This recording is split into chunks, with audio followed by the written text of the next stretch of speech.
మనము గత 10 ఏళ్లుగా కేసీఆర్ గారి నాయకత్వంలో రాష్ట్రం సాధించుకున్న తర్వాత ఒక తదేక దీక్షలాగా, ఎందుకంటే మనం కష్టపడి సాధించిన రాష్ట్రం కాబట్టి, కష్టపడి తెచ్చిన రాష్ట్రం కాబట్టి, ప్రజలు పోరాటాలతో త్యాగాలతో సాధించుకున్న రాష్ట్రం కాబట్టి ఇష్టంతో పనిచేసినాం తప్ప మనం ఏదో మెహర్బానీ కోసం పని చేయలేదు.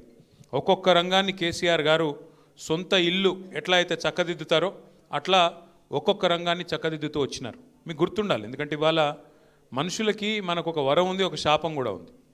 దాని పేరు మతిమరుపు. అప్పుడప్పుడు మతిమరుపు అనేది ఒక రకంగా మంచిది, ఒక రకంగా చెడ్డది. మంచిది ఎప్పుడు మన వాళ్ళు ఎవరైనా దగ్గర వాళ్ళు పోయినప్పుడో లేకపోతే ఏదైనా బాధ కలిగినప్పుడో మర్చిపోవాలంటే టైం పడుతుంది. మరి మర్చిపోతేనే మనిషి ముందుకు పోగలుగుతాడు, అప్పుడు అది మంచిది. కానీ చెడ్డది ఎప్పుడు అంటే మరి చేసిన మంచిని కూడా, చూసిన మంచిని చేసిన మంచిని కూడా మర్చిపోయే పరిస్థితి కూడా వస్తుంది. ఒకసారి గుర్తు తెచ్చుకోవాలి. అందుకే 2014కు పూర్వం హైదరాబాద్ మహానగరంలో, మన రాజేంద్ర నగర్లో కావచ్చు, మన మహానగరంలో కావచ్చు, కరెంటు పరిస్థితి ఏంది ఒక్కసారి గుర్తు తెచ్చుకోండి. ఏ అపార్ట్మెంట్కి పోయినా, ఏ ఇంటికి పోయినా జనరేటర్లు, ఇన్వర్టర్లు లేని పరిస్థితి ఆనాడు ఉండేనా గుర్తు తెచ్చుకోండి. వారంలో 3 రోజులు పరిశ్రమలకు పవర్ హాలిడేలు, రోజుకి 6 నుంచి 9 గంటలు కరెంటు కోతలు. అది గ్రామాల్లోనే కాదు, హైదరాబాద్తో సహా అన్ని చోట్ల కరెంటు కోతలు.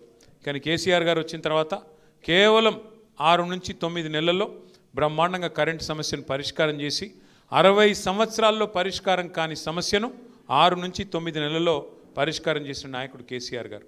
మంచినీళ్ళ విషయమే తీసుకుంటే ఎస్, గతంలో కొంత ప్రయత్నాలు జరిగినాయి.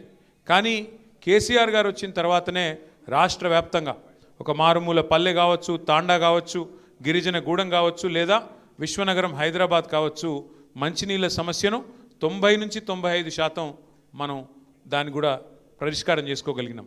అట్లాగే ఒక్కొక్కటి ప్లానింగ్తో, విజన్తో వాళ్ళ బహుశా భారతదేశంలో ఎక్కడ ఏ రాష్ట్రంలో కూడా తెలంగాణలో ఉన్న లాంటి గ్రామాలు లేవు.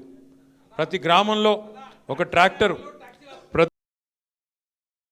ప్రతి గ్రామంలో ఒక వైకుంఠ ధామం, ఒక డంపింగ్ యార్డు, ఈ రకంగా ప్రతి గ్రామంలో ఒక పల్లె ప్రకృతి వనం, ఇంటింటికి నల్ల నీళ్లు, ప్రతి గ్రామంలో చెట్లు, హరితహారం పేరిట ఒక పద్ధతి ప్రకారం, ఒక ప్రణాళిక ప్రకారం ఒక ఇల్లు కడితే సొంత పని చేసుకుంటే ఎంత శ్రద్ధగా చేసుకుంటామో అంత శ్రద్ధగా 10 ఏళ్ళు పనిచేసినాం.